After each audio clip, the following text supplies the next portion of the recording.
Halo teman-teman YouTube, selamat datang video terbaru di channel Wijaya. Pada video kali ini saya akan berbagi pengalaman teman-teman YouTube.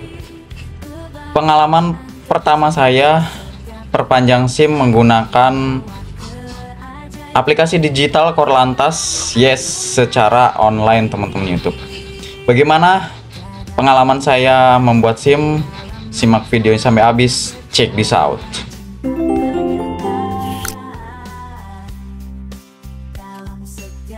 Oke teman-teman YouTube, aplikasi yang pertama harus kita install tentunya Digital Korlantas Indonesia ini teman-teman YouTube.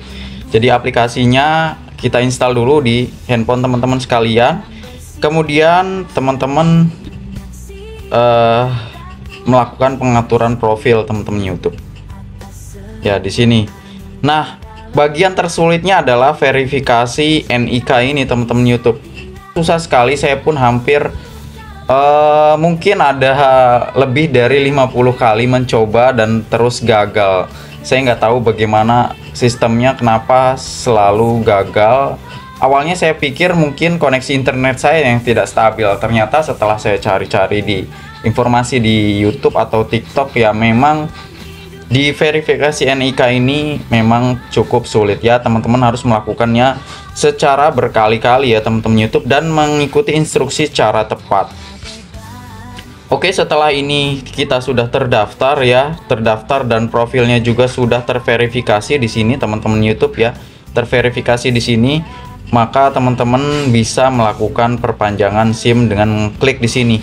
Namun ada beberapa hal yang harus kita persiapkan ya teman-teman YouTube. Nah, di sini sebenarnya syarat ketentuannya sudah ada ya. Kita harus memiliki foto fisik EKTP, foto fisik SIM lama, foto tanda tangan ya di atas kertas putih polos menggunakan tinta hitam ya.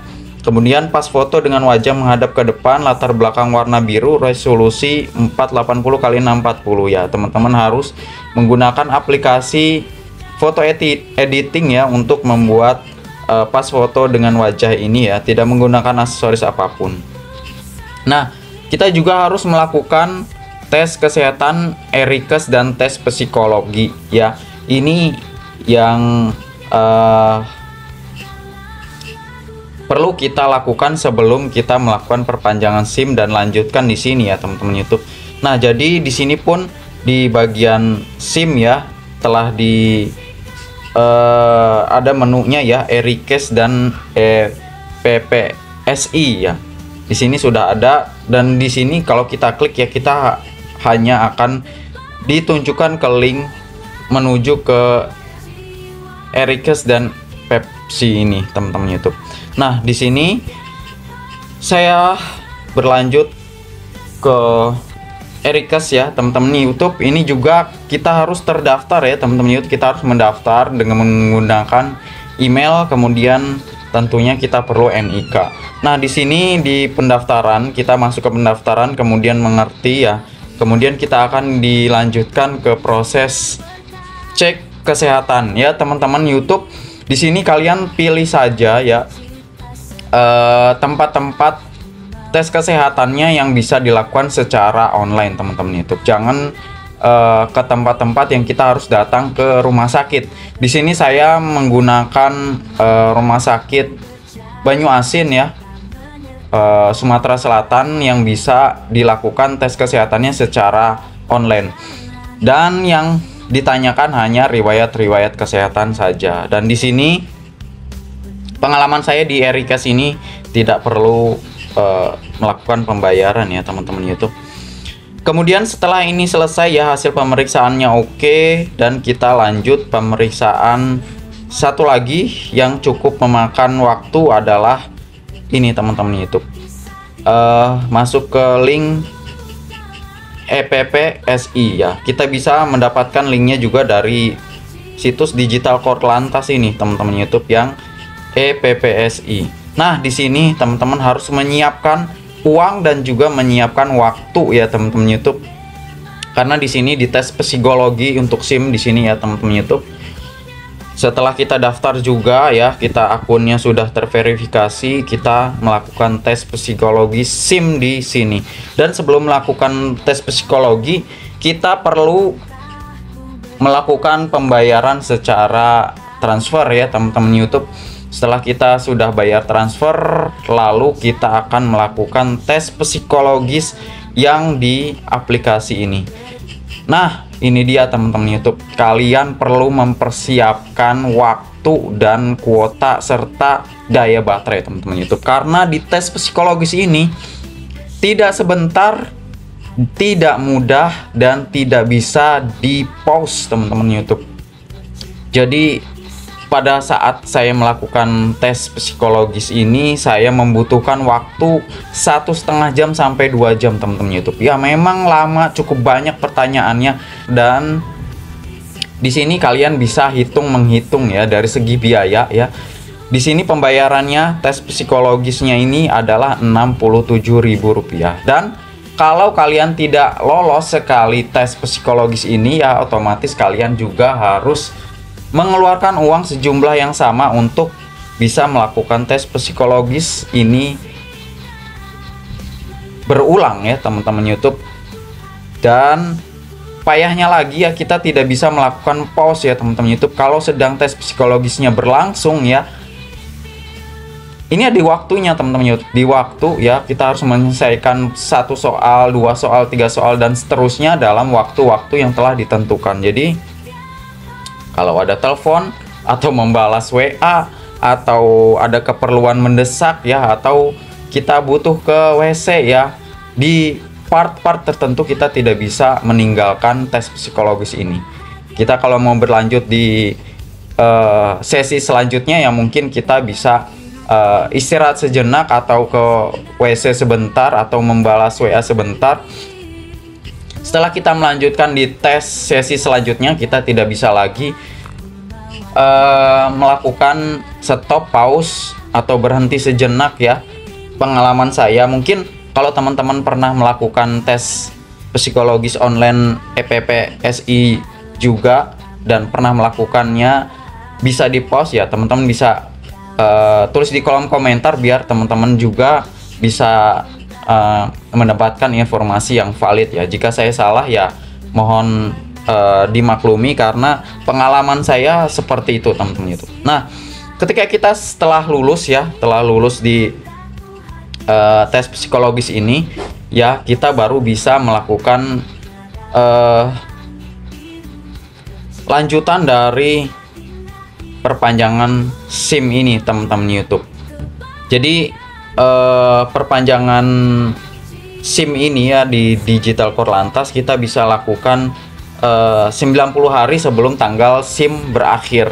Dan pengalaman saya melakukan perpanjangan SIM itu sekitar 12 hari sebelum SIM saya berakhir. Dan teman-teman tidak perlu khawatir ya, karena proses di Digital Korlantas memang saat ini sedang menumpuk dan lama ya, cukup lama dalam proses cetak SIM-nya dan pengiriman SIM-nya. Tapi walaupun SIM kita sudah berakhir dan dokumen SIM kita belum tercetak, itu tidak masalah teman-teman YouTube. Jadi dokumen kita akan tetap tercetak dan SIM kita tidak hangus ya teman-teman YouTube. Jadi tidak perlu membuat SIM baru ya. Jadi usahakan ya lakukan perpanjangan SIM ya sebelum 30 hari sebelum tanggal masa berlaku SIM berakhir, karena saat ini proses perpanjangan SIM online cukup lama ya, karena antrian yang panjang.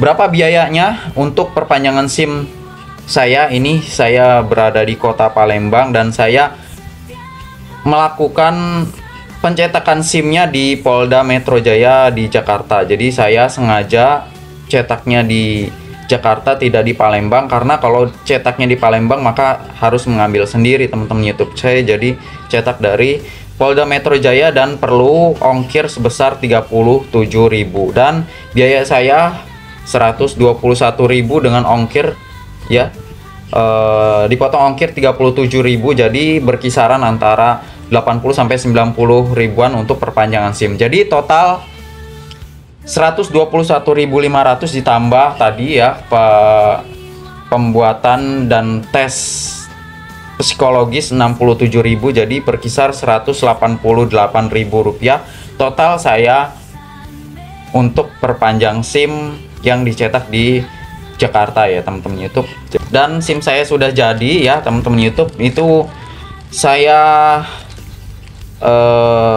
waktu itu melaksanakan perpanjangan SIM itu di tanggal 2 Agustus dan ini nyampe nya lebih dari tanggal 20 ya. Jadi cukup lama ya karena memang antriannya panjang. Dan ini telah jadi ya, SIM-nya dikirim dari Jakarta. Dan ini setelah diterima SIM C. Jadi teman-teman YouTube, kalau teman-teman merasa SIM teman-teman setiap bikin ke polisi selalu fotonya jelek ya, teman-teman bisa melakukan perpanjangan SIM secara online karena fotonya lebih bagus daripada kita langsung foto di polisi setempat ya. Jadi karena kita menggunakan foto dari galeri HP kita sendiri gitu. Dan teman-teman perlu diingat ya, teman-teman bisa membandingkan ya bagaimana biaya kita perpanjangan SIM secara online dan juga kalau kita mandiri secara offline ya. Teman-teman bisa memperhitungkan sendiri mana yang lebih worth it untuk kalian melakukan perpanjangan SIM. Demikian informasi ya, ini bukan tutorial ya, jadi saya cuma share pengalaman saya perpanjangan SIM menggunakan Digital Korlantas. Jika ada pertanyaan silahkan klik di kolom komentar di bawah ya teman-teman. Yang ada info yang berbeda silahkan juga komentar di bawah. Demikian video kali ini. Jika video yang bermanfaat silahkan ketik like dan juga jangan lupa subscribe. Sampai jumpa di video selanjutnya. Bye guys.